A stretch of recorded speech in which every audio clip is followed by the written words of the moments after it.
Being caught in a fire, unprepared, is like jumping into the ocean without knowing how to swim. Ron Coleman, former president of the International Association of Fire Chiefs, describes the scene. On the inside of a burning building, it is literally the bowels of hell. You can't breathe, you can't stand up, you can't talk, you can't see. It's a frightening experience that nobody in their right mind wants to experience.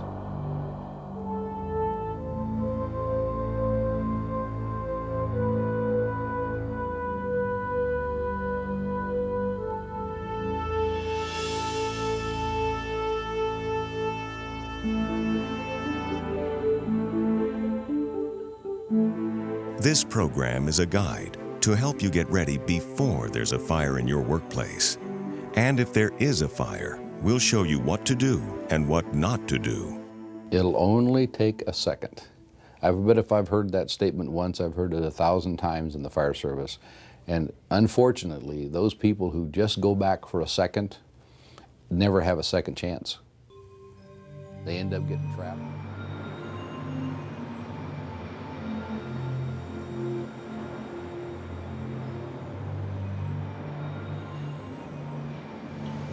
Imagine this is where you work. You always come in and leave through the main entrance to go to your office, here.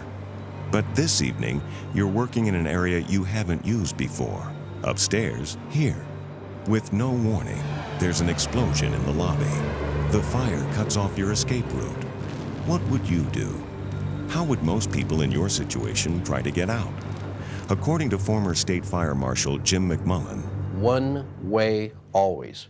The way they came in. Even if there's a fire, we've had many, many cases where there's been a fire in the area in which people have come in and they've still attempted to go through the fire zone. Why would people try to run through fire? For many, it's the only escape route they know. And when it's blocked, they panic.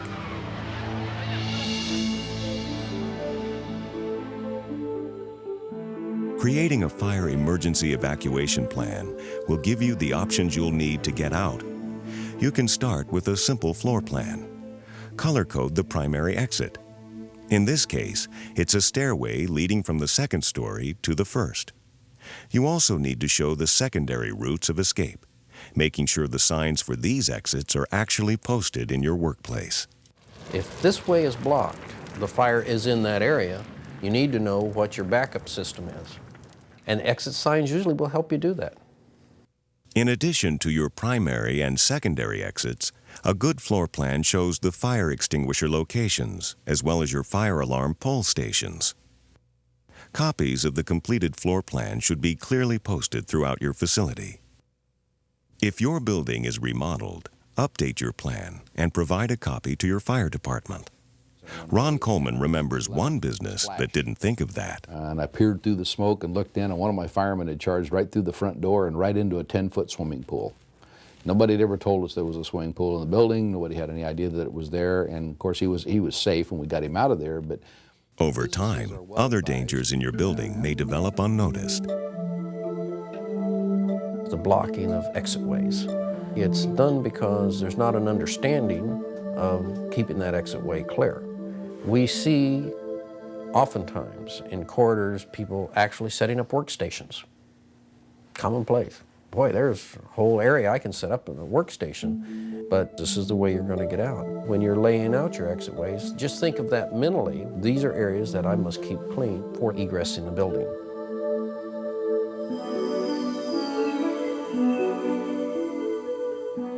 You need people to carry out your evacuation plan once it's created.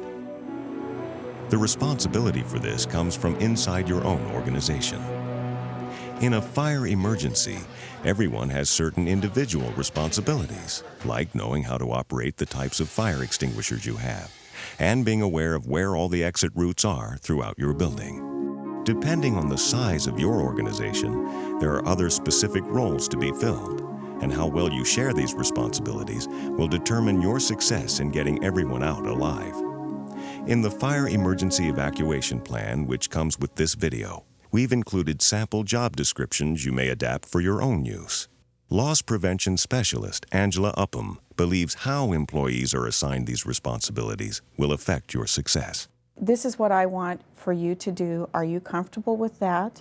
And then give the employee a chance to privately ask questions. What is expected of me? No one wants to be put on the spot in a staff meeting when you say, okay, Kevin, it's your job to guard the door to make sure no one else comes in.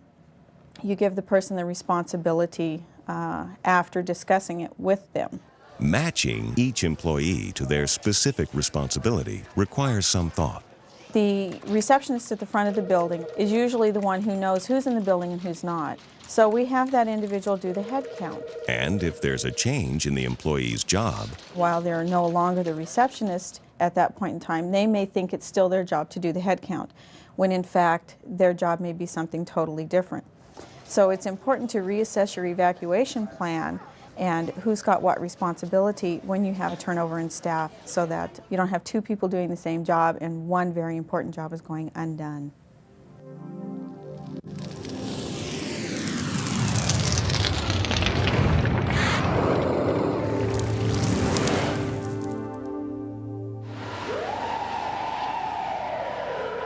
In 1993's New York City World Trade Center bombing, more than 50,000 occupants were evacuated to safety. The building's emergency safety systems are given credit for helping save many of those lives. In a fire, your life may depend on what you know about your building's safety systems. For starters, whether or not there is an audible alarm. A lot of people think that in every business or every workplace that there must be an audible alarm, that it's a fire code. That's not always the case. Thousands of buildings, like this Wisconsin facility, have no alarm system at all. If you want to install an alarm, ask your fire department for advice. They can be a valuable resource for finding a good alarm system for your facility. They can also assist you in evaluating your other fire safety equipment. It's still accessible, but it's not properly mounted. It's been my experience that every fire service personnel I've ever met has been very friendly, very eager to help, and very easy to get along with. And when they come to do their inspections, it gives them the opportunity to call your attention to what fire suppression devices are in your workplace. Where is the valve for your sprinkler system? When was the last time this system was checked? These are all things that we should consider as a great service to us. They're not going to be in this building when it catches on fire. We are going to be in this building when it catches on fire.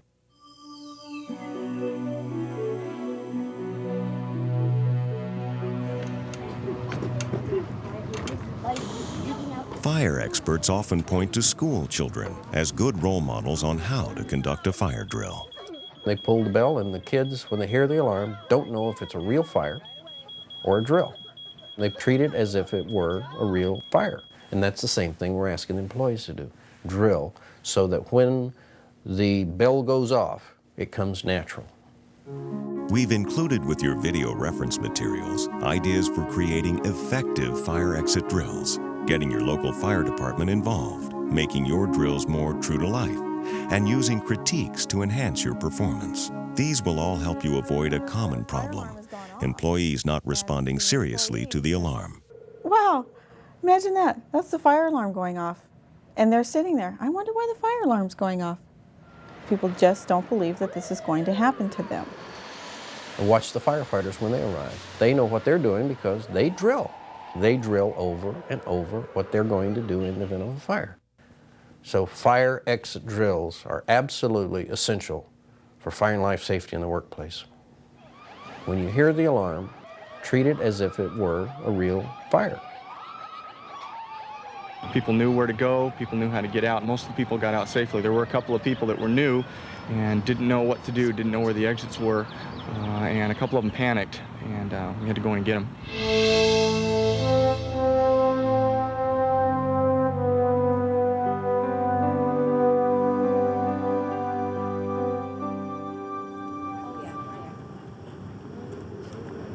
One of the issues that is real important in evacuation planning is to make sure that the plan is flexible enough to cover the needs of all employees. But you got to have that in place before you have a fire. Employers often find the best safety ideas come from people who have disabilities. Patty Newmeyer is a good example. I worked in a hospital once where I was handed a very thick notebook, and it was all the emergency evacuation procedures in case of fire or earthquake. What I asked my employer to do was to get someone to read it onto audio cassette tape for me. Personnel Director Joe Black says she's learned from experience. Most people with disabilities know what they need, and if they're simply asked, they'll provide you with some simple, cost-effective solutions. For many organizations, creating a buddy system works well, where employees are designated to assist people with disabilities in an emergency. But remember that getting people out of a building is not the same as getting them into the building. And you see there's this tendency for people to remember that ADA stands for access. But we're not talking about access, we're talking about exiting. And a good evacuation plan takes into consideration the limitations of people as well as the capabilities of people. Adding to the topics we've shown, your own evacuation plan may include important phone numbers, guidelines for assisting people who have injuries, or what to do if you're trapped. When you're finished, the plan becomes a living document, something everyone can use. So you're going to remember, if you read it, hear it, see it, and do it. 4 things you need to do. Now, what does that require? It requires an awareness on the part of management.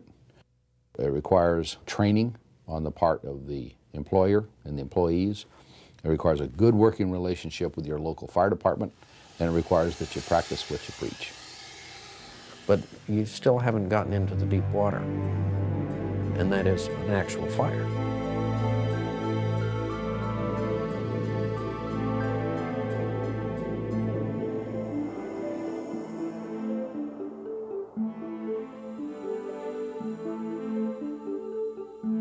Fire doesn't discriminate. Strong men and women in top physical condition can be overcome in seconds. This is what you'll see. The smoke and gases are lethal. The searing heat will shock you, so stay low. You have very little time to get out.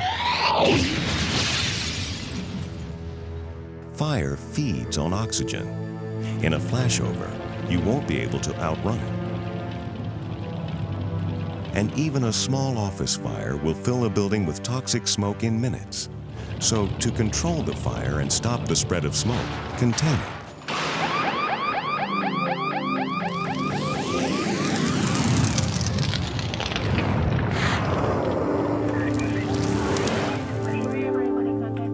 After containing the fire and sounding the alarm, the next thing you'll do is call for help. First, be ready to describe the nature of the emergency. The operator will ask for your address. If there's a room number and floor, provide those. You'll be asked for the nearest cross street, and if your building has a name, give that. Provide as much specific information as you can on the extent and nature of the fire. Post this information so everyone can see it when they need it. You've contained the fire, pulled the alarm, called 911, and now you're out of the building. The critical final step in your evacuation plan is for everyone to go directly to the reassembly point you've established outside the building. Someone will likely risk their life to try to find you if you don't show up at the reassembly point. Your coworkers are going to fear that you're inside the burning building. They're all going to approach the fire staff and say, my friend is in there, the building's on fire, you've got to get them out. So it's important that employees stay at the reassembly area until they've been excused to leave. If your reassembly point is not usable because of inclement weather or other barriers, make sure you have an alternate reassembly point to go to. And never go back inside the burning building for any reason. It'll only take a second. I bet if I've heard that statement once, I've heard it 1,000 times in the fire service. Unfortunately, those people who just go back for a second never have a second chance. If you have a fire, you get help, you get out, and you stay out.